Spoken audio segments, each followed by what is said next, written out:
Welcome back to the deep dive. You know the drill.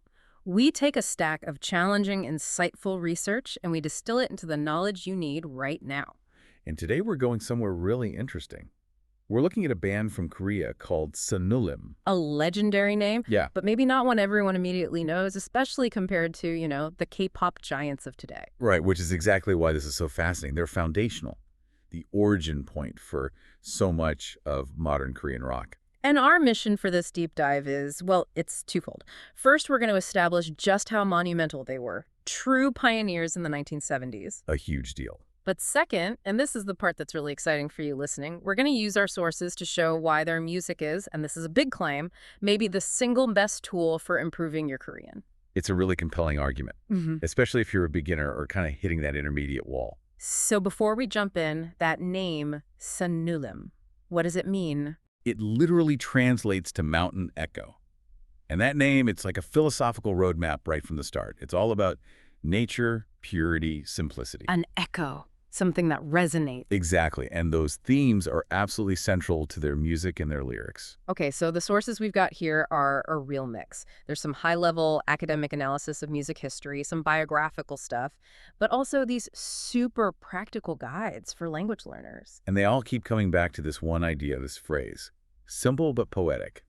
That's the magic formula. Simple but poetic. And we're going to show you how that blend is uniquely perfect for helping you absorb the language and, maybe more importantly, the emotional culture behind it. Let's do it. Okay, so let's set the scene. The year is 1977.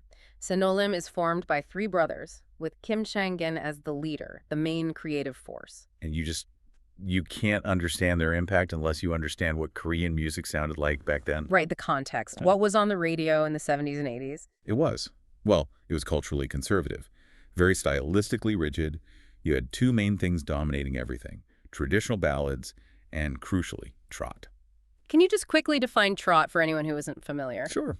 Think of it as a very standardized form of Korean pop music. Yeah. It has this really distinct two-beat rhythm, very fixed patterns, and the lyrics are often, melodramatic or mournful. It was established, it was polished. And safe. Yeah. Very safe.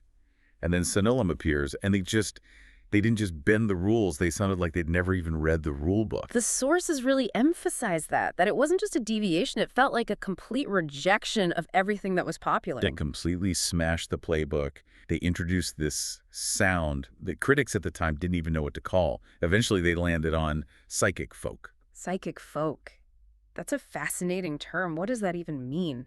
It was this entirely new musical identity. Very simple, almost raw instrumentation. You have this low-end guitar sound driving everything, simple bass, and just a total lack of that high production polish everyone is used to. So when you say psychic, was it like spiritual or more psychological? Oh, definitely psychological, almost primal. The music was experimental.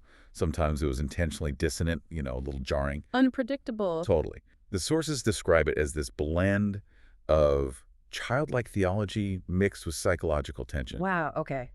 Unpack that. Imagine a melody that a kid might hum, something really simple, but it's delivered with this deep, unsettling emotional weight. It forces you to feel complex things through these really basic sounds. So the simplicity wasn't because they couldn't play complex music? Not at all. It was a deliberate choice, a tool to make the impact more raw, more visceral. They were basically the first indie band in Korea doing their own sound design. And this early period, from about 77 to 81, is what the sources call their low-energy experimentation phase. Yeah, and it was shocking. It sounded like a garage band somehow got a record deal and just refused to clean up their sound for anybody. And you can really hear it on tracks like, I already spread the carpet in my heart. Yeah, or what am I to do? The instruments are so direct, just guitar and bass, really. But the feeling is enormous. It's incredibly economical. And that sound basically laid the groundwork for decades of Korean indie and rock music to come. They proved you didn't need a symphony or, the same old trot formulas to say something profound. Okay, so they established this raw new sound, but then as we get into the 1980s, the sources point to this shift, this middle period. Yes. This is where the focus moves a bit from just the raw sonics to this incredible poetic depth in the lyrics. And honestly, this is the golden era for the language learning angle we're talking about. This is when critics started using that phrase, a children's fairy tale book set to music. Exactly. Which sounds so simple, right? It does, deceptively simple. because the themes are anything but. They're talking about loneliness, lost youth, regret. And they do it through the power of the image. They use simple foundational Korean words for concrete things, but those things immediately become these powerful symbols. What kind of images keep showing up? Oh, nature is everywhere. Rain, wind, the mountain itself, but also just really everyday things, like a window, a simple window, Any speaker would know. any speaker. But in their hands, these simple words just create this whole atmosphere instantly. You mentioned the window. I'm thinking of the track Through the Window Faintly. The lyric is something like, all memories will rise. Yes. See? A simple noun, the window, connected to this huge, complex, emotional event. The window isn't just glass. It's this space where the past and the present meet. It's beautiful. And it all ties into their core philosophical message. The songs are always returning to these quiet existential thoughts like, a wind passes through the world and so do we. It's just a contemplation on being here and then not being here. Exactly. It's asking that ultimate question, why am I here? But in the quietest, most gentle way possible. That's not your typical rock and roll angst. That's real poetry. It's poetry made with the most common building blocks of the language. And that's why songs like The Meaning of You or Don't Go are they're timeless. They capture these universal feelings with vocabulary anyone can access. For sure. And even later, in the 90s, when they started playing with synthesizers and more modern sounds, that lyrical core, that simplicity, it never went away. Emotional clarity always came first. I do have to ask, though, was this ever seen as, naive or underdeveloped? For a pioneering rock band, you might expect more aggression or complexity. That's a really fair question. And yeah, some critics back then definitely struggled to put them in a box. They were outliers. But the lasting view, the consensus in all our sources, is that their simplicity was actually a radical act.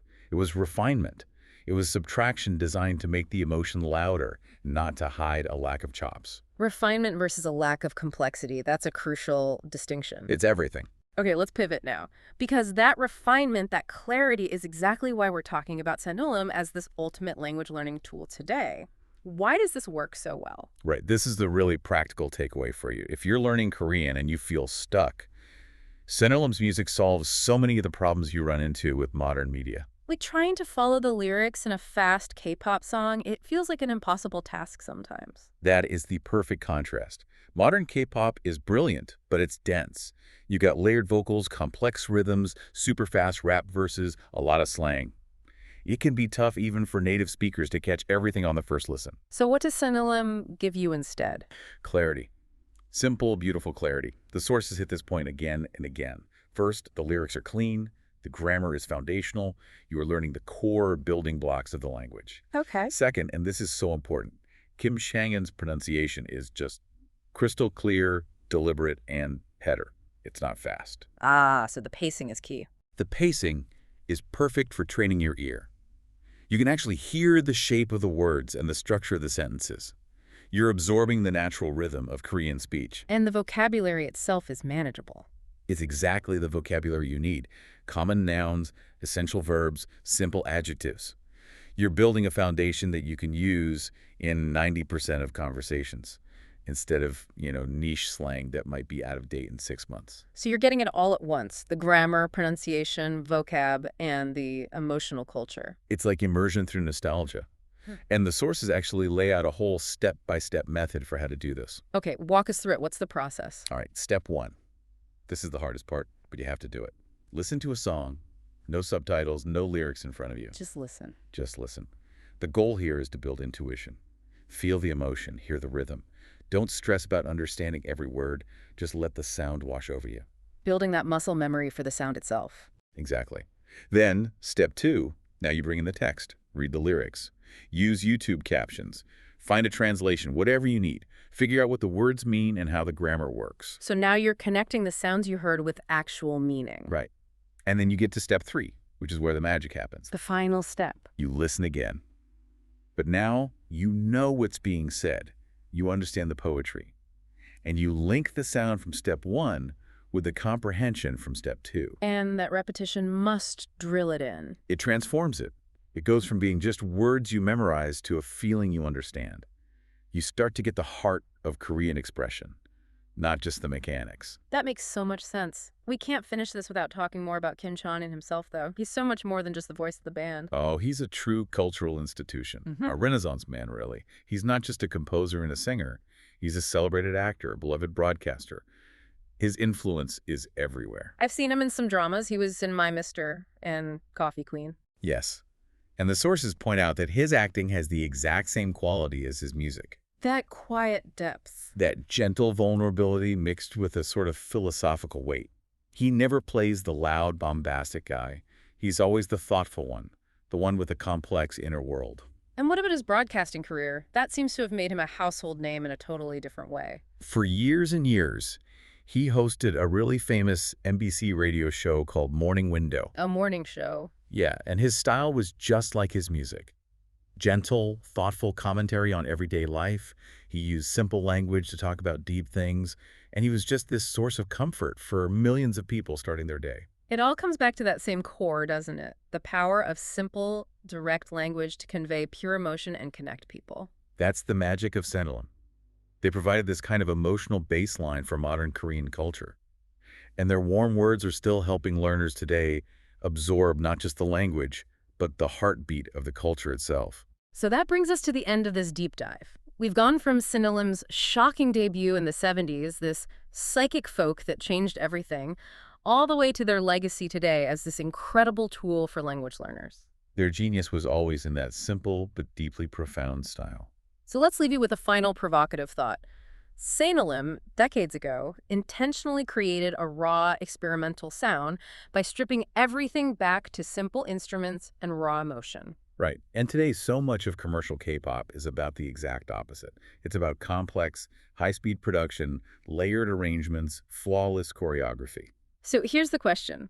How might listening to Sanullim's simple but powerful aesthetic fundamentally change your perception of Korean musical and linguistic expression? When you strip away all those modern layers, you find this enduring poetry underneath. Maybe the fastest path to fluency isn't always through the complex future, but through the beautiful foundational poetry of the past.